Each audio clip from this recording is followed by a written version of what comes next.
All right, so we want to do this non-metal metalloid lab.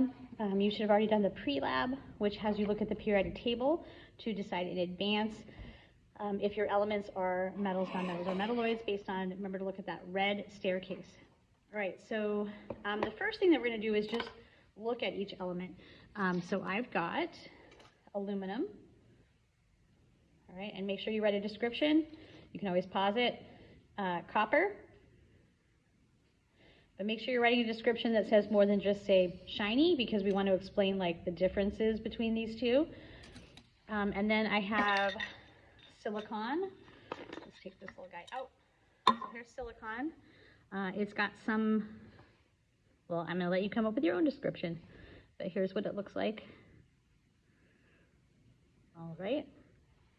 And then I've got two forms of carbon. We're going to be looking at both of these.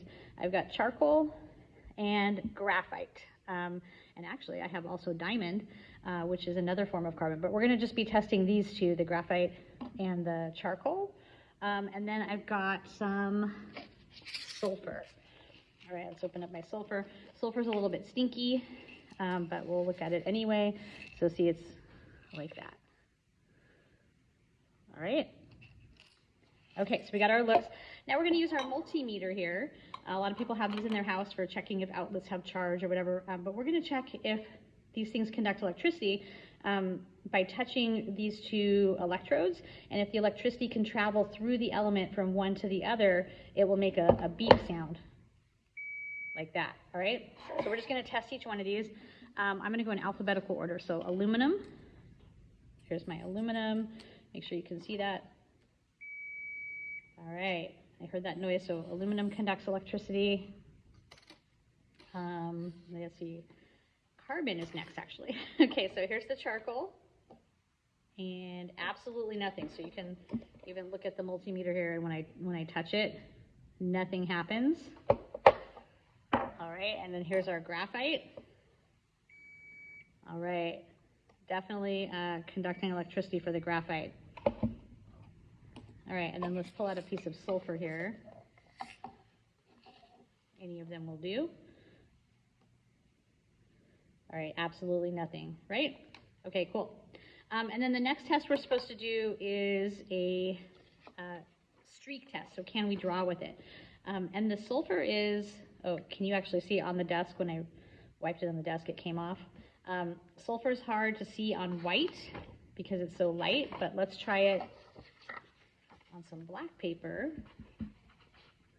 And I definitely see some sulfur coming off. Do you see that? All right, so we call that a positive scratch test. It's scratched. I'm afraid my hands are going to smell like sulfur now, but that's okay. And then we're going to try, let's try the aluminum. All right, so the aluminum, if I wipe it on here, no aluminum is coming off. And on the white paper, no aluminum is coming off. All right, I got some copper here. Nope, nothing is coming off. Nothing is coming off. All right, let's try, what do we have left? Silicon. All right, we got silicon. If I rub it on the black paper, nothing is coming off. And if I rub this on the white paper, nothing is coming off. All right, let's try the charcoal version of carbon. All right, pretty clear.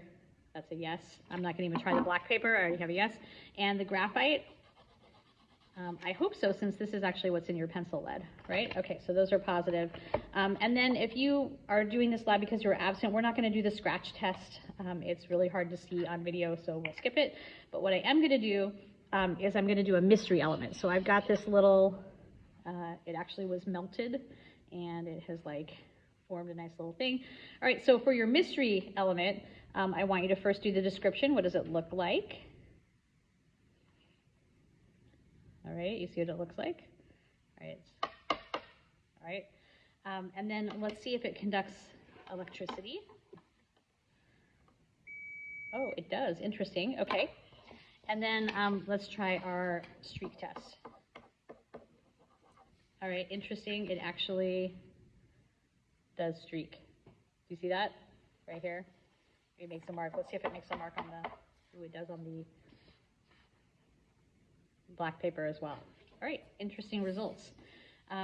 Okay, so that is for your mystery element. Make sure this is a different mystery element than if you did this in class. So make sure that you let me know that you were absent if you are doing the absent version. And that's it. Thanks.